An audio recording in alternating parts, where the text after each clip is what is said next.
안녕하세요. 코인대학TV 이교수입니다. 현재 비트코인이 비상입니다. 40K를 이탈하며 패닉셀을 보여주고 있는 모습인데요. 큰 하락에 노심초사 걱정이 많으실 것 같습니다. 갑작스러운 급락 이유는 러시아 중앙은행의 모든 가상자산 사용 생산 금지 제한을 통해서 쇄국 정책 느낌을 강하게 풍겼기 때문입니다. 최근 러시아가 우크라이나 침공 관련해서 공격적인 행보를 보이고 있는데 유럽 석유관 통로 봉쇄, 가상화폐 사용 금지, 미 러시아 국무회담 비관론 이렇게 3개가 큰 리스크로 나오고 있습니다. 그중 미 러시아 국무회담 비관론은 러시아 전쟁 가능성을 유발하는 회담이었고 비트코인 현물 ETF 승인 거부에 대한 소식이 비트코인 대형 매집 주체가 소멸 우려되며 큰 낙폭이 나와주고 있습니다.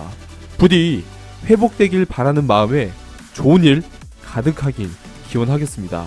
이전 영상에선 이더리움 클래식, 메디블록, 세럼, 시빅에 대해서 한 영상으로 압축해서 올려드렸었는데요. 많은 분들께서 보유하고 있었던 코인이었는지 다들 감사 말씀을 많이 해주셨습니다. 댓글 달아주셔서 진심으로 감사드립니다. 앞으로도 꼭 댓글 달아주시면 더욱더 열심히 좋은 영상으로 찾아뵙겠습니다. 오늘 준비한 영상은 바쁘신 분들을 위해 분석 영상을 통틀어서 제작을 해보는 시간 3편이 되겠습니다. 핵심 내용들은 지금부터 말씀드릴 테니 영상 끝까지 시청해주시면 감사하겠습니다. 급등코인 정보, 하락장에도 수익내는 방법, 지표에 대한 이해가 안되시는 분들은 아래 댓글 링크를 통해서 정보 공유방에 입장 가능하니 도움이 필요하신 분들은 입장하시면 많은 도움 드리겠습니다. 오늘 준비한 종합 분석 영상 시작하겠습니다.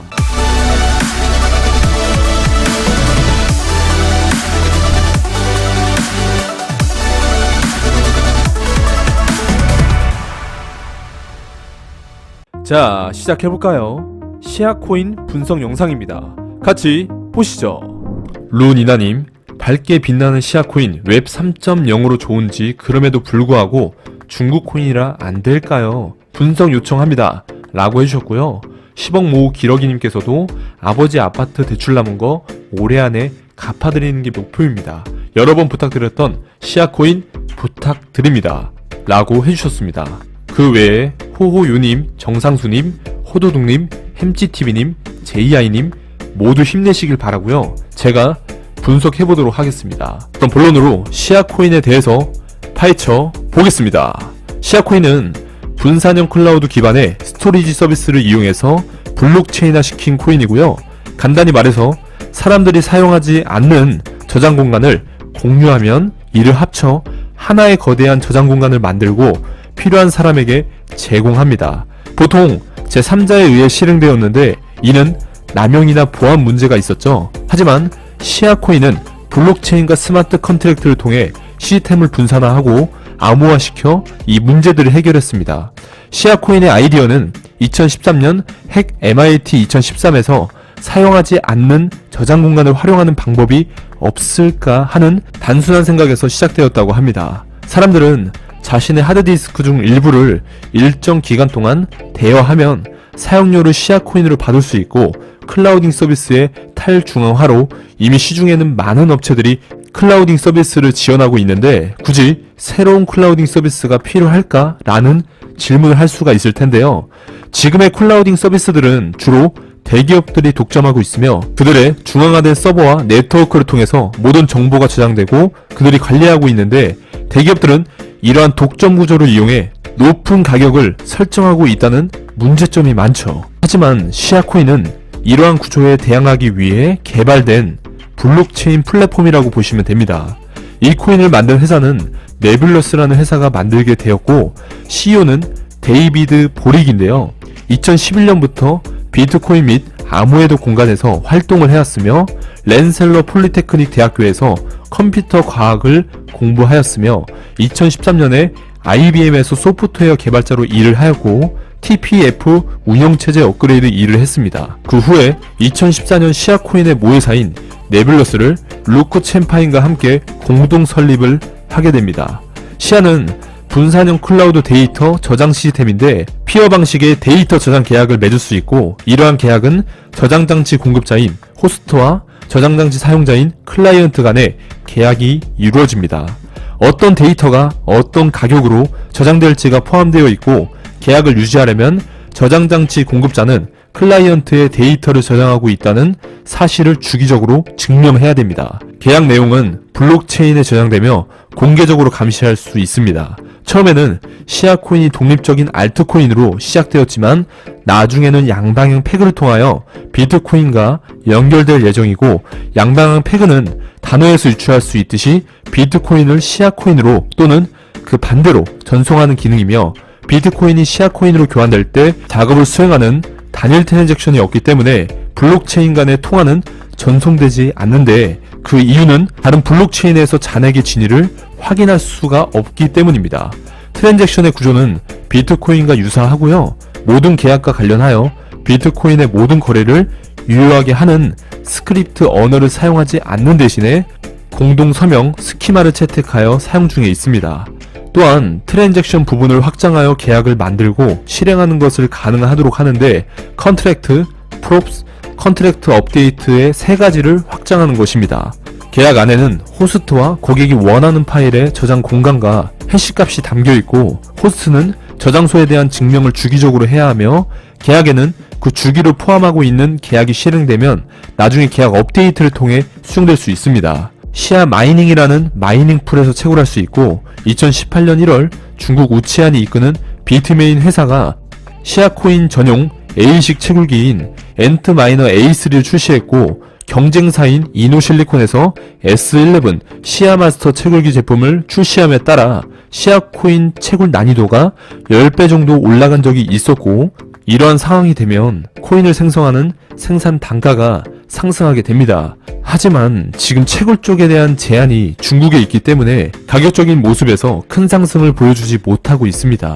시아코인의 저장 생태계로는 크게 공급자의 보호, 사용자 보호, 가동시간 인센티브, 평판 시스템이 있고요. 그중 STO 프로젝트라고 해서 대다수의 블록체인 기업들은 유틸리티 토큰을 판매하여 자금을 조달하는 방법을 선택하는데, 일부 소수의 진취적인 기업들이 STO라는 방식으로 증권형 토큰을 발행해 자금을 조달하기 시작했고, STO 프로젝트는 펀드, 주식, 부동산 등의 분야에서 활발하게 이루어지며, 시아는 시아 펀드로 주식 분야에 속해 있습니다.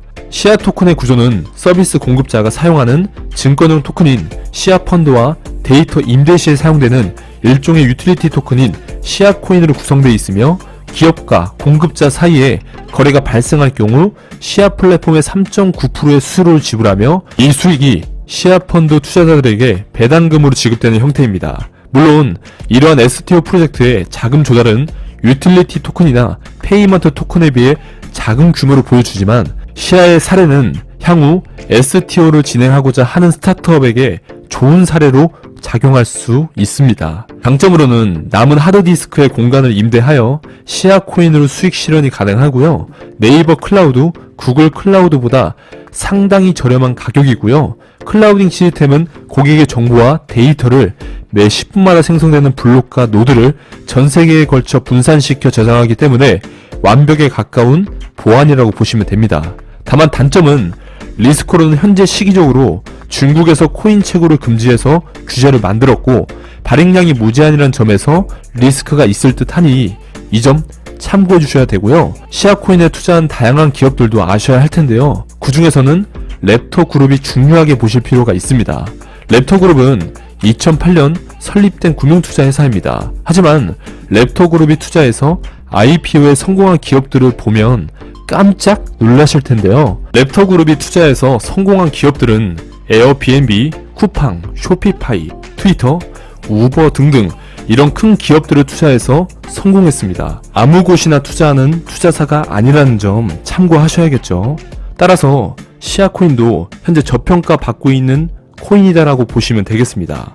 다음으로 차트로도 보겠습니다. 월봉상 아직은 21선 위에서 놀고 있는 모습이고요. 터치는 하지 않고 우상향 중에 있는 모습. 주봉도 마찬가지로 4월 상승장에 96원까지 올라갔다가 가격 조정을 받고 60일선에서 터치 후 기간 조정 중에 있는 모습이고요. 거래량 수급으로 보았을 때 지속해서 매수세가 있는 모습으로 보이고요. 일봉으로는 마찬가지로 클린 슈팅 이후에 조정을 받았고, 최근 8월 세력의 물량이 확인됐고 그 뒤에도 10월, 11월 큰 수급이 들어온 모습이고 10월에 골든크로스 발생 이후에 우상향 하다가 최근 12월 데드크로스 받고 60일선 이탈 이후에 조정 중에 있는 모습이고요. 좋게 보실 점은 수혜선들이 하나의 선들로 삼각 수렴하여 모이고 있다는 점이고요. 보유자분들은 추가 매수로도 적기인 자리이고 신규 진입 자리 또한 아주 좋아 보입니다. 그 외로도 MACD 지표도 하락 국면에서 상승 국면으로 우상향하는 무빙으로 보이고요. 캔들 하나하나 보았을 때 바닥 다지는 모습이 보입니다. 추세 방향은 한 번 더 이탈 후 상승이 나오거나 조정 끝 무렵에 있으니 큰 슈팅은 아니더라도 계단식으로 상승이 나올 걸로 확인됩니다. 분할 매수하여 운영해보시기 바라고요. 높은 평단에 매수하신 분들은 긴 인내심 싸움이 되겠지만 힘내시길 바랍니다. 잘 보셨나요? 다음은 스택스입니다. 바로 보시죠. 앞단에 댓글 코멘트 시간에도 간큰 코리니님께서 손실이 크다며 요청을 하셨는데요. 제가 분석을 해보도록 할 테니 걱정하지 마시고요. 그 외에도 베스트 V님, EHN님 댓글 달아주셔서 감사드립니다.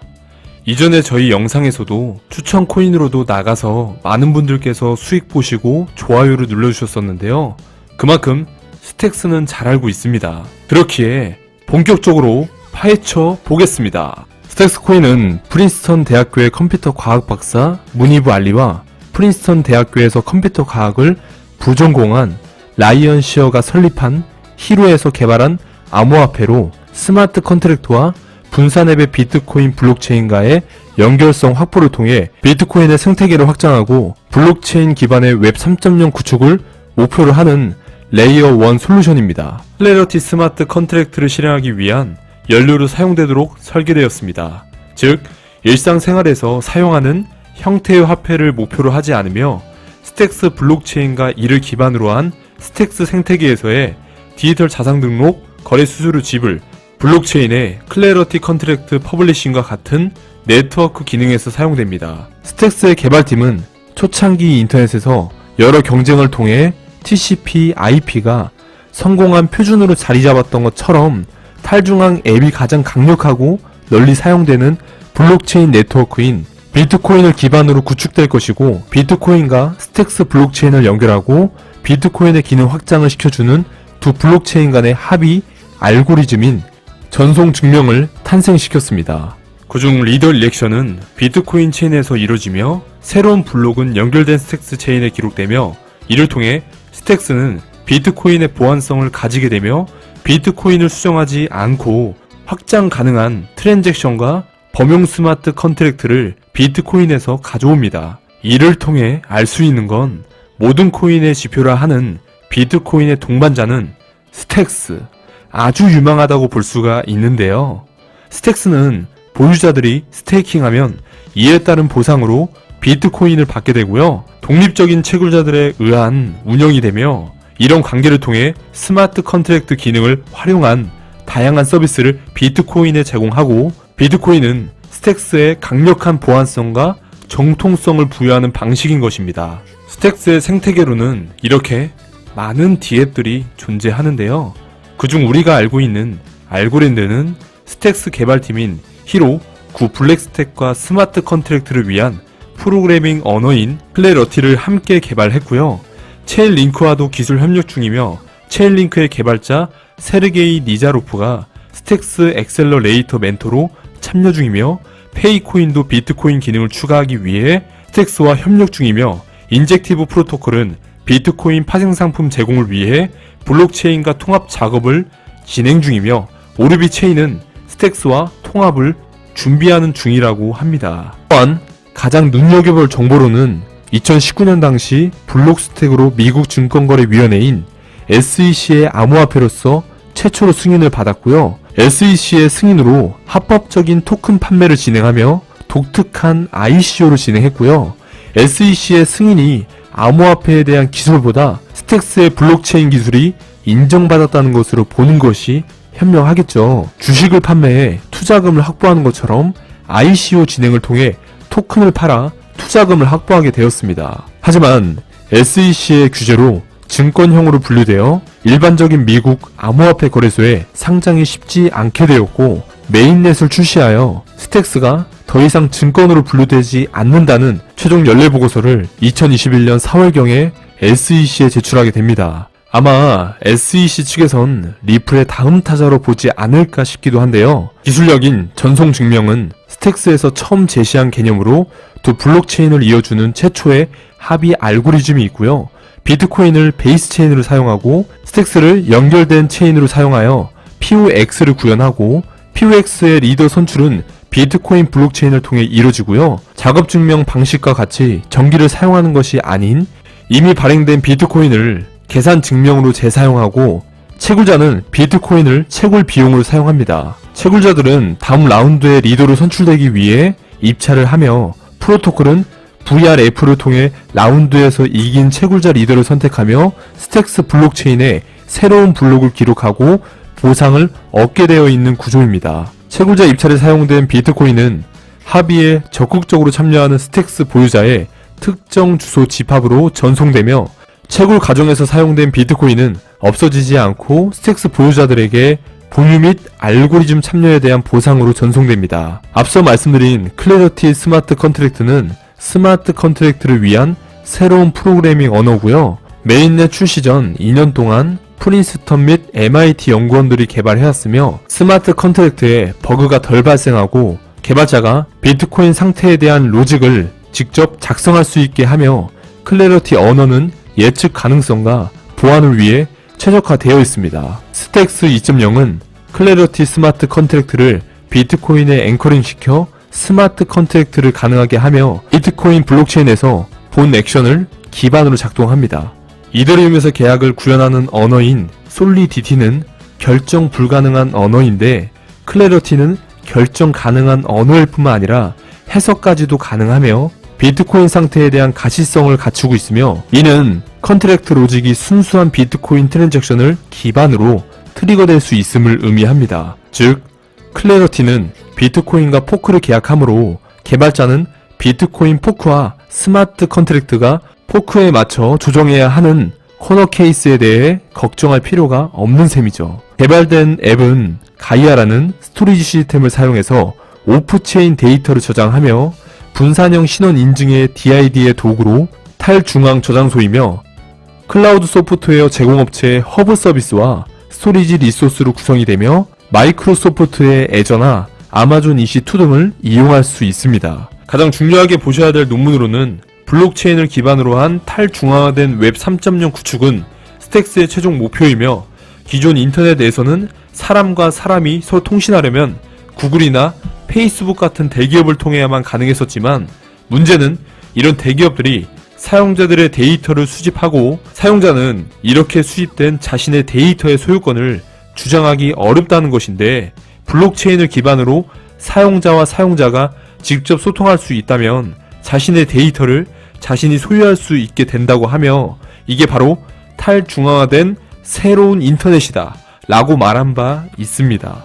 또한 다양한 팀들과 함께 하는데 엑셀러레이터의 경우 스택스 블록체인을 통해 비트코인 상에 다양한 덱을 개발할 팀을 지원하며 그중 대표적으로는 알렉스, 아카디코, 리시디오가 있는데 알렉스는 비트코인 대출 플랫폼이고요. 아카디코 프로토콜은 스택스와 비트코인 상에 구축된 탈중앙 금융 디파이의 유동성을 제공해주는 암호화폐 담보 탈중앙 스테이블 코인 및 대출 플랫폼입니다. 리시디오는 스택스 블록체인을 기반으로 세계 최초로 비트코인 기반 NFT 경매를 제공하며 이 외에도 22개의 팀이 더 존재하는 것으로 알려져 있습니다. 스택스의 장기적 가치로는 스택스의 네트워크의 성장과 클래리티 스마트 컨트랙트에 대한 수요에 달려있고 네트워크에서 클래리티 컨트랙트를 실행하려면 사용자가 스택스를 연료인 가스요금을 지불해야 합니다. 예를 들어 클래리티 컨트랙트로 구축된 탈중앙화 거래소는 각 사용자 상호작용에 있어 거래소 컨트랙트 로직을 실행하기 위한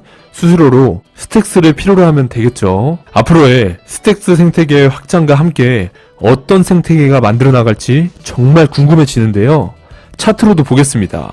현재 주봉상 역배열 이후에 정배열로 추세가 바뀌었고 20일 이평선 위로 우상향하고 있는 모습이고요. 차트를 쭉 보면 21선 지지선에서 이탈하는 추세가 나오더라도 지속해서 아래 꼬리를 말아 올려주고 있는 모습들이 보이고요. 거래량 또한 지속적으로 증가하고 있는 모습이고요. 일봉상 121선을 이탈하지 않고 점차 계단식 상승에 수렴하는 모습이고요. MACD 지표상 상승 국면에서 횡보 중인 상황이고 스톡 지표상 20을 이탈했지만 다시 한번 재반등 유효해 보이고요. 거래량을 보았을 때 지속해서 큰 거래량들이 들어오고 있고 최근 이평선 추세들이 삼각 수렴하여 모여지고 있는 추세입니다. 지속해서 바닥을 눕히는 흐름이 나오고 있고 최근 3거래일의 캔들을 보았을 때 지속 아래 꼬리에서 물량 이탈을 하지 않도록 방어 물량들이 아주 좋아 보이고요.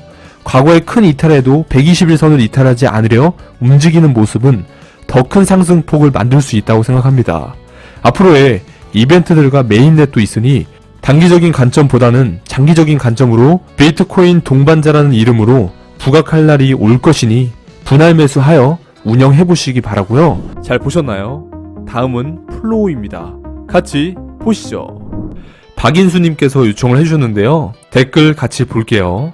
플로우 코인은 40% 물려있어요. 이것 빼서 우리 집 이사가야 하는데 부탁드릴게요. 라고 해주셨는데요.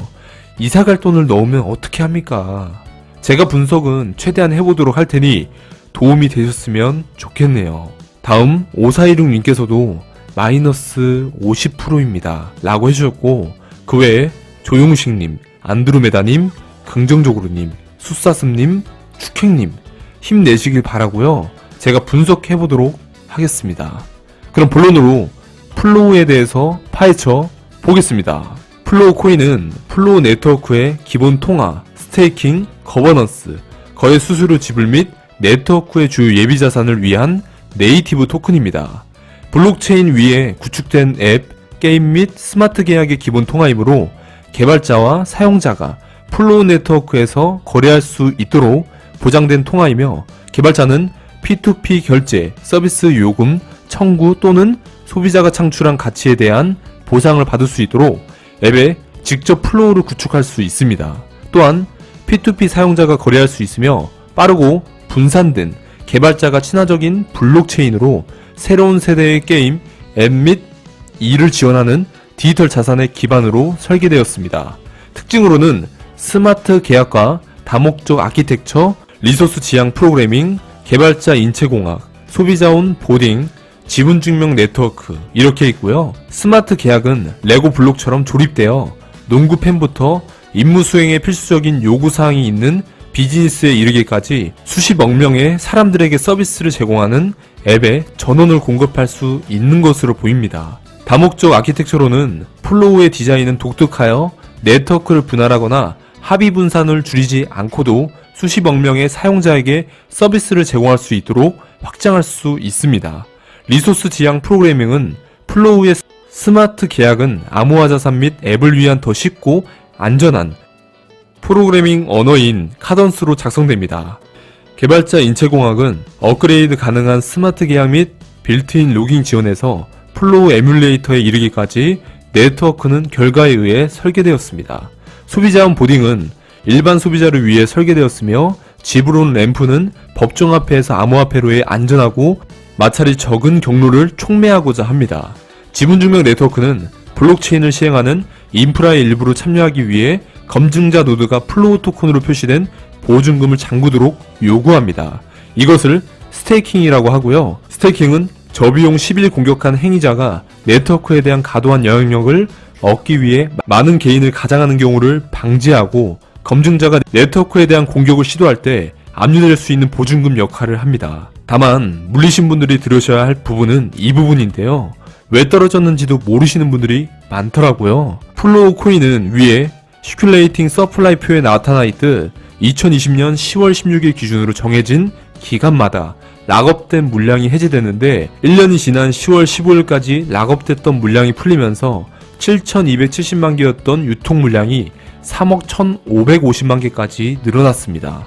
이렇게 락업 해제된 물량들로 전체 유통량이 늘어나니 시세를 받기 어려운 구조인 것입니다. 하지만 현재 시장의 주도주라 불릴 만큼 강한 상승을 보이고 있는 솔라나 역시 작년 11월 유통량의 8배 물량의 코인이 락업 해제되면서 총 공급량의 80% 이상이 한 번에 락업 해제되었지만 근본으로 여겨지는 코인이기 때문에 락업 해제 이후 50배 가까운 상승을 보여주기도 했습니다. 그렇기 때문에 플로우 코인 락업 해제는 분명 가격 상승의 부정적인 요소이긴 하지만 펀더멘탈만 충분하다면 큰 가격 상승이 불가능한 일은 아니라는 것입니다. 그렇다면 플로우 코인의 최근 어떤 펀더멘탈을 보여주고 있는지 살펴보도록 하겠습니다.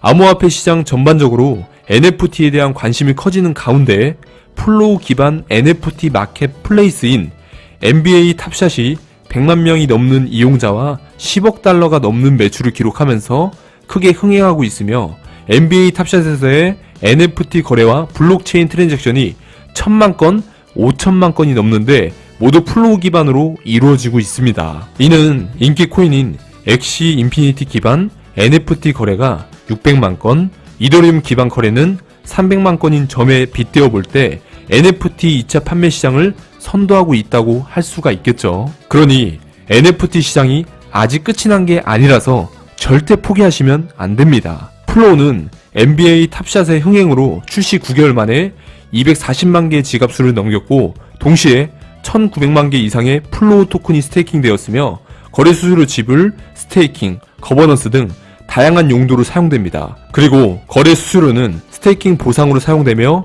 거래 수수료가 스테이킹 보상을 넘으면 이를 에스크로 지갑에 잠궈 고정 공급 자산으로 전환하는 등 튼튼한 토큰 경제를 가지고 있습니다. 그러면서 플로우 기반 프로젝트들도 늘어나고 있으며 올해 한 해에만 7억 달러 이상이 플로우 프로젝트에 투자되었다고 합니다. 새로 형성된 매트릭스 월드라는 메타버스 플랫폼 내에서는 사용되고 있기 때문에 이 또한 메타버스 관련 코인으로 상승 동력을 만들어낼 수 있고요. 파트너 라인으로는 위표와 같이 보시듯 쟁쟁한 기업들이 투자하고 있는 모습입니다. 이런 큰 기업들이 투자하고 있다는 건 기술력으로도 인정을 받았다고 보시면 되고요. ICO 대비 600배 올랐으니 조정을 받고 있다고 생각하시면 너무나 좋겠습니다. 다음으로 차트로도 보겠습니다. 주봉상 상장 당시 93,900원 최고점 돌파 이후에 현재로서는 10배 정도 가격 조정이 발생이 됐고요. 작년 7월부터 큰 수급 들어왔으나 9월부터 점차 락업 해제 물량 소식이 나오면서 큰 조정을 받은 모습이고요. 바닥을 만들어가고 있는 모습이라 보시면 됩니다. 일본 기준으로도 마찬가지로 모든 이평선 추세들이 역배열로 좋지 않은 상황이고요.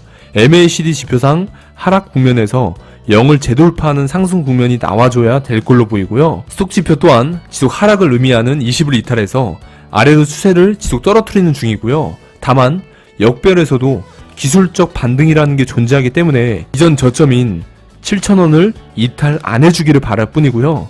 지속된 하락은 없으니 기술적 반등이 나오는 시점까지는 지켜보시는 게 좋을 듯 합니다. 추세의 흐름으로도 지속된 역배열로 좋지 않은 모습이긴 하나 기술적 반등으로 추세선이 돌아섰을 때 추가 매수하시는 게 좋을 듯 합니다. 잘 보셨나요? 다음은 대출에 대한 위험 요소와 스와이프입니다. 함께 보시죠. 우리 구독자분이신 블랙타이거님께서 요청을 해주셨는데요. 작년 8월에 시드의 70%를 스와이프에 4,100원에 매수했는데 물려서 오랜 기간 잠을 잘 수가 없네요. 가지고 있기에는 대출 기한이 얼마 남지 않았고 매도하기에는 너무 큰 손실이기에 막막합니다. 매수한 4,000원대가 단기간 안에 가능할까요? 솔직한 답변 듣고 싶습니다. 라고 해주셨는데요. 대출 참으로 안타깝네요. 그 외에도 슈퍼초지능님, 윤동원님, 코인토토로님 우리 구독자분들께서는 왜 그렇게 대출을 받고 매매를 하시는지 참으로 안타깝습니다. 잠깐 대출에 대해서 말씀드리고 분석을 해드릴 건데요.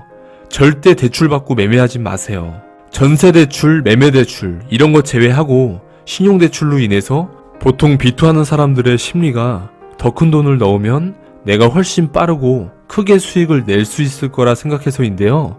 하지만 본인들이 잃을 거에 대해서는 생각하지 않습니다. 감당할 수 있는 빚을 이용해서 안전하게 투자하고 자산을 불리는 좋은 사례들도 있지만 극히 일부인 얘기죠. 욕심에 눈이 멀어서 감당하지 못할 만큼의 대출을 해버리면 아무리 내가 사전에 계획을 잘했다고 하더라도 그대로 될 가능성이 90%는 없습니다. 또한 심리적으로 굉장히 불리한 상태에서 시작을 하게 되고요. 약간의 손실이 올 경우에 심리적 압박은 일반 투자자들에 비해서 훨씬 커지게 됩니다. 이러한 심리적 압박은 매매에 좋은 영향을 끼칠까요? 안 좋은 영향을 끼칠까요? 당연 후자죠. 그렇게 하다 실패하면 앞으로 몇 년간 사람다운 생활은 없고 암흑기가 찾아오는데요. 평소에 아무렇지 않게 생각했던 친구들과의 만남, 술자리, 외식, 취미활동, 쇼핑, 아무것도 하지 못합니다. 또한 자기개발도 점점 안 될 뿐더러 인간관계에 있어서도 문제가 생기고 자괴감으로 인해 정신적으로 끊임없이 고통을 받겠죠. 내가 잃지만 않았더라면, 내가 대출을 받지 않았더라면 매일 자책하고 후회만 남고 이것들이 곧 정신적인 문제로 오게 됩니다.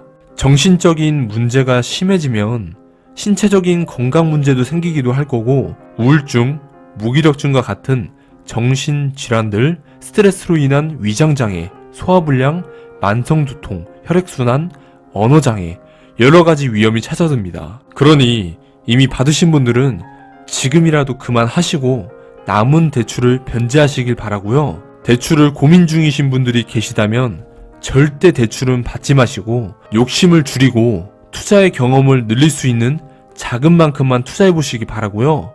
어쩔 수 없는 상황에 놓이신 분들은 수익으로 전환되길 진심으로 응원합니다. 그럼 본론으로 스와이프에 대해서 한 사람을 살리자는 마음으로 파헤쳐 보겠습니다.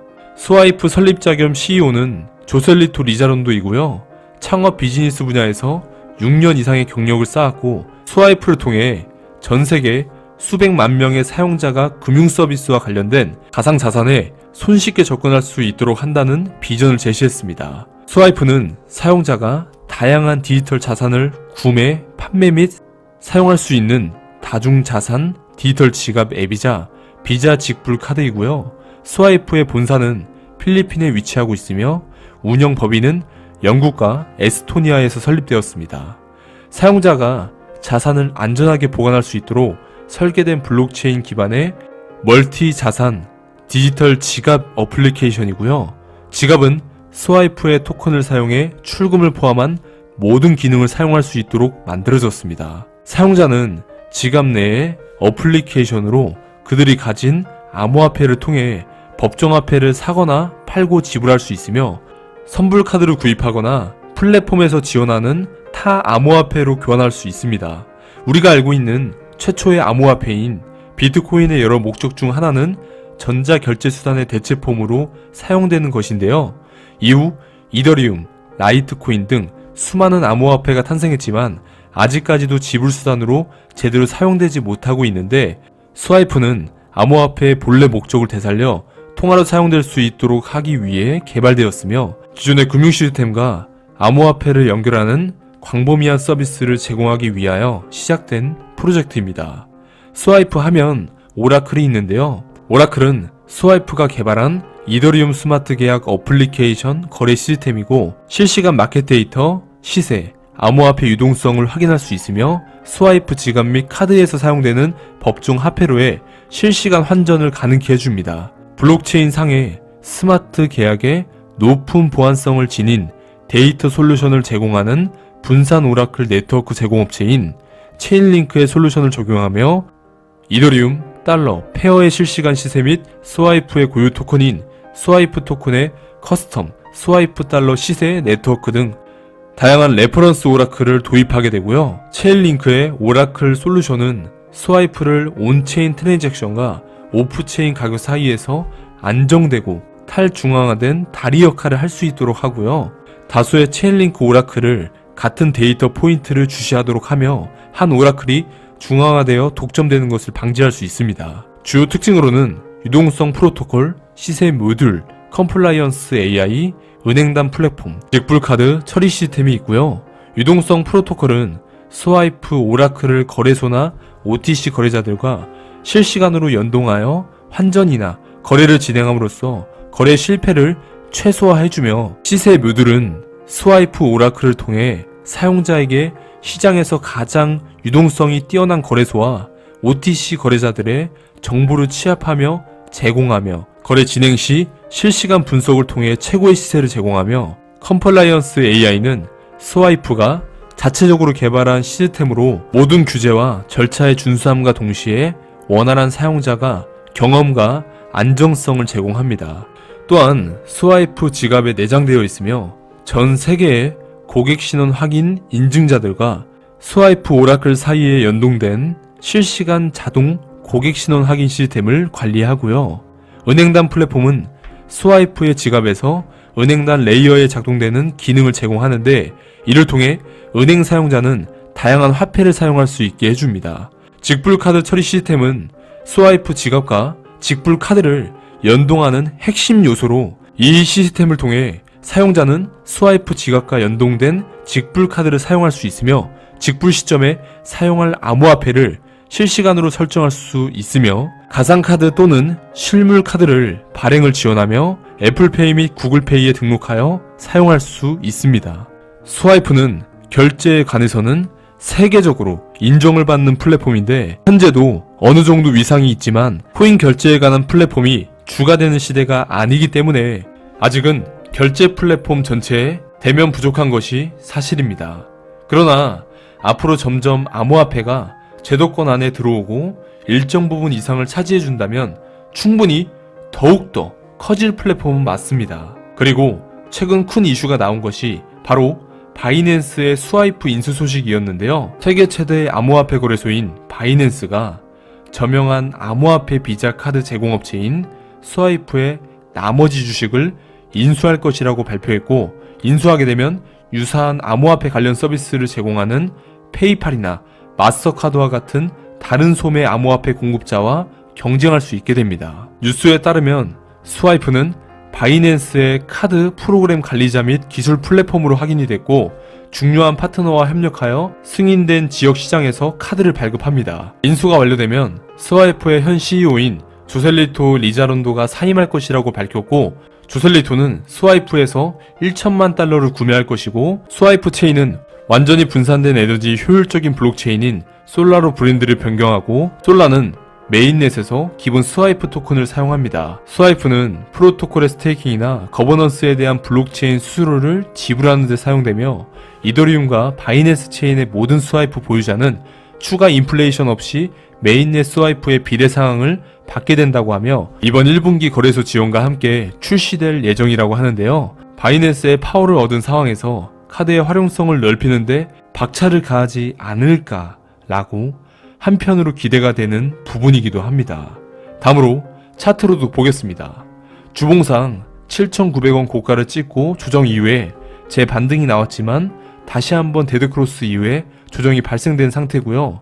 일본 기준으로 M 패턴 이후에 강한 조정이 들어왔고, 이렇게 된 숄더 패턴 발생된 이후 다시 재반등이 나와준 모습이고요. 두 번의 데드크로스 이후에 현재는 조정받고 있는 모습이고, 최근 골든크로스 발생됐지만 120일 저항선을 돌파하지 못하고 터치 후 조정받고 있는 모습이고요. 스톡 지표상 20을 이탈한 이후에 재상승을 보이려는 꺾인 모습이고, MACD 지표상 하락 국면에서 상승 국면으로 올라왔고 기간 조정 중인 모습에 있고요. 최근 상승 거래량에 비해서 하락 거래량도 많이 나오긴 했지만 재차 다시 한번 골든크로스로 전환하려는 모습이고요. 현재 금액부터 지지 구간인 1,700원까지는 분할 매수도 매력적인 자리에 있는 모습이고요. 기간 조정이 조금 길어질 수는 있지만 추세선들이 내려오며 삼각 수렴하는 모습으로 움직이고 있습니다. 추가 매수해서 운영해보시면 좋은 자리로 확인되니 분할 매수로 운영해보시기 바랍니다. 자, 이렇게 4가지의 코인을 분석해보는 영상을 바쁘신 분들을 위해서 하나의 영상으로 압축을 해보았습니다. 많은 걸 편집해서 올려드리면 지루할 수 있다 보니 오늘도 이쯤에서 마무리하고, 여러분들께서도 제가 열심히 분석한 코인들을 보며 도움되시길 바라는 마음으로 제작을 해보았으니 큰 힘이 되셨으면 좋겠습니다. 앞으로도 필요한 영상이 있으시다면 댓글 달아주시면 성심성의껏 제작해보도록 하고요. 구독과 전체 알림을 꼭 해놓으셔야 영상이 올라왔을 때 바로 보실 수가 있고, 수익이 될 만한 정보들을 영상 혹은 커뮤니티를 통해서 알려드리고 있으니 구독과 좋아요, 전체 알림은 꼭 해놓으시기 바랍니다.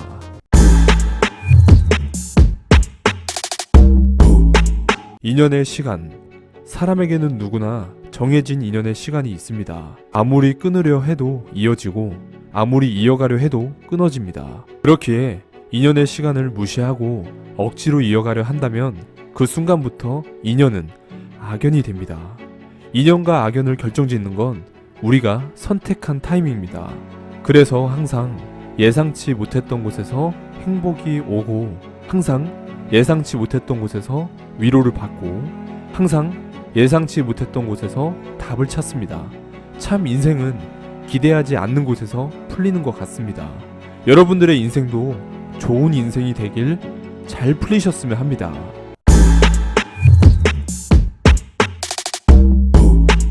오늘 영상도 유익하셨나요? 오늘도 유익한 정보가 되셨다면 구독과 좋아요 한 번씩 눌러주시면 부자가 되는 지름길이 되실 겁니다.